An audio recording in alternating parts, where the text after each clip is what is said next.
তারেক রহমান, তিনি কিন্তু শুধুমাত্র খাল উদ্ধার করছেন এই প্রোগ্রামটি দেননি, কর্মসূচি। তিনি বলেছেন নদী এবং খাল। আমরা এই সরকার নদী এবং খাল পুনরুদ্ধার করতে চায়, সেটি শুধু কোনো রাজনৈতিক কর্মসূচির মধ্যে সীমাবদ্ধ রাখতে চায় না, সেটিকে বাস্তবায়ন করতে চায়। এই কারণে আমরা বলছি যে আমরা যখন আমাদেরকে দায়িত্ব দেওয়া হচ্ছে যার যার এলাকায় যে নদী এবং খাল রয়েছে সেই ব্যাপারে যাতে সংসদ সদস্যরা উদ্যোগী হয় এবং সেটি বাস্তবায়ন করে, এবং সেই ব্যাপারে এবং বাস্তবসম্মত যাতে কর্মসূচি এবং গ্রহণ করে, সাথে সাথে নদীগুলি উদ্ধার করা।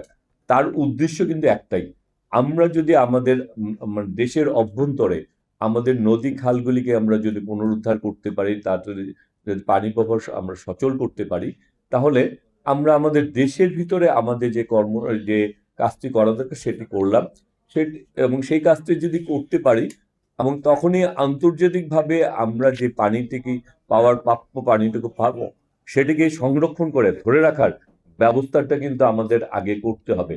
আর সেই ব্যবস্থাটা যদি করতে আমরা ব্যর্থ হই, তাহলে আমাদেরকে সময়ে অসময়ে তারা যেভাবে আমাদের উপর পানি দিবে সেটি কিন্তু আমাদের দেখা যাবে যে বন্যা, আমাদের ধরনের বিভিন্ন প্রাকৃতিক দুর্যোগের সৃষ্টি করতে পারে।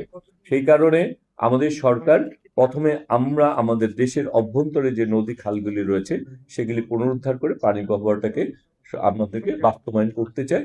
সাথে সাথে আমাদের এই সরকার আন্তর্জাতিকভাবে আমাদের প্রাপ্যটুকু আজকে আমাদের আদায় করার জন্য সেখানে সেই কাজটুকু করতে চায়।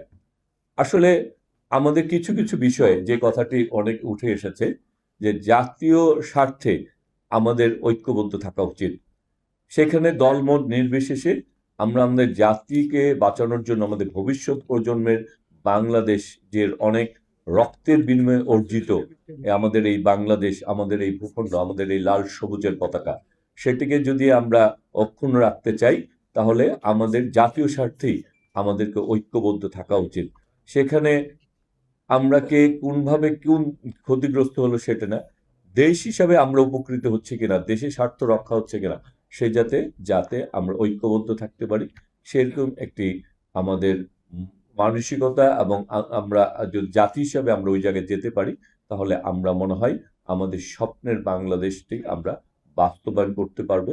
এবং সেই কারণেই আমাদের প্রধানমন্ত্রী বলেছেন তিনি স্বপ্ন না, তিনি স্বপ্ন বাস্তবায়নের নির্দিষ্ট পরিকল্পনা নিয়েই দেশকে এগিয়ে নিয়ে যাচ্ছেন।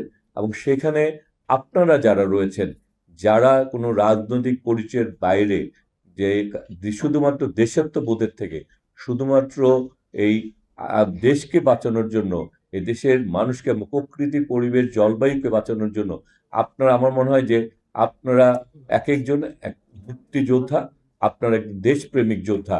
সুতরাং আপনারা যদি যেভাবে এগিয়ে এসেছেন এই গোল বৈঠকে, তেমনি ভাবে আপনাদের এই পথ চলার যদি রাজপথেও আসে, এই পথ চলার যদি বিভিন্ন জায়গায় নদী খালগুলির পাশে আপনারা অতীতে করেছেন দেখছি, এগুলি যদি আরো জোরালো হয়, সেখানে আমার মতো একজন ক্ষুদ্র রাজনৈতিক কর্মীকে আপনারা যেভাবে চাবেন সেভাবে আপনারা আমাকে পাবেন। আমরা সেভাবে আপনাদেরকে থাকতে চাই, কারণ শুধু এটি আপনাদের ব্যক্তিগত স্বার্থ না, সেটি হচ্ছে যেহেতু আমি একটি রাজনৈতিক কর্মী, আমি এই দেশকে আমি সেবা দিতে চাই। সুতরাং আমরা চাই যে আপনাদের পাশে থাকলে এই দেশ কিছু পাবে, সেই মানসিকতা নিয়েই আপনাদের পাশে থাকতে চাই।